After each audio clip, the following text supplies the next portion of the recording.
My name is Tom Marshburn. I'm the pilot of NASA's SpaceX Crew3 mission to the International Space Station. Not quite sure why spaceflight grabbed me the way it did. It found me, really, more than me deciding to become fascinated with it. There's something about leaving everything we know behind, everything, not just our friends or family or home, but even the planet, going to places that we knew almost nothing about at the time I was reading about it, and understanding how somebody could change. So it was almost like going up into heaven or something and coming back. That was just infinitely fascinating to me.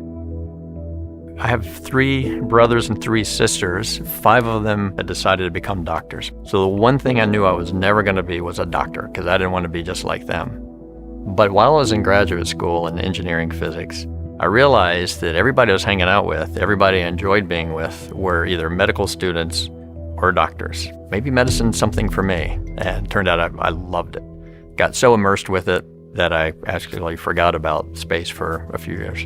Began to practice after that in Toledo, Ohio, where they had a life flight program, and that's where I did my residency for emergency medicine. I wanted to fly, and so I applied for the first class of what was then the Space Medicine Fellowship, and in '93, I showed up at NASA. I was all starry-eyed, excited, and ready to start learning about space medicine. I got to know the patients. I got to know the astronauts and the pilots that I would be working with later. And that was an enormous amount of fun. One of my first jobs then as a flight surgeon was to get shipped out to Russia to support the Phase 1 program, which is when we took NASA astronauts, put them on the Mir space station so that we could learn about long-duration spaceflight before we started sending astronauts to the International Space Station. There's something about working at Johnson Space Center, I think, that if anybody had ever considered flying in space or wanting to, when you show up and you see the incredible things that everybody is doing, it's hard not to get the bug to want to apply and become an astronaut.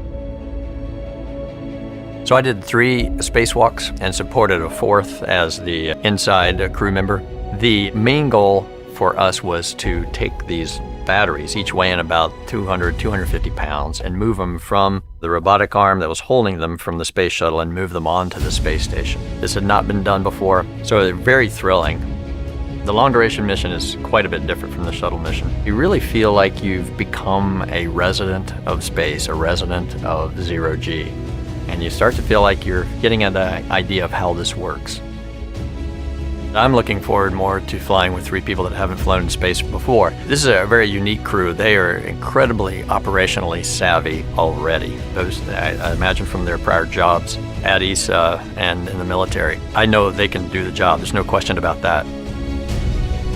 One of the great legacies of the space station is not just going to be the science, but very importantly, the international cooperation. It's not for survival, it's not for competition in the marketplace, it is for just exploration. And it's just a vibrant, wonderful place where great science is happening.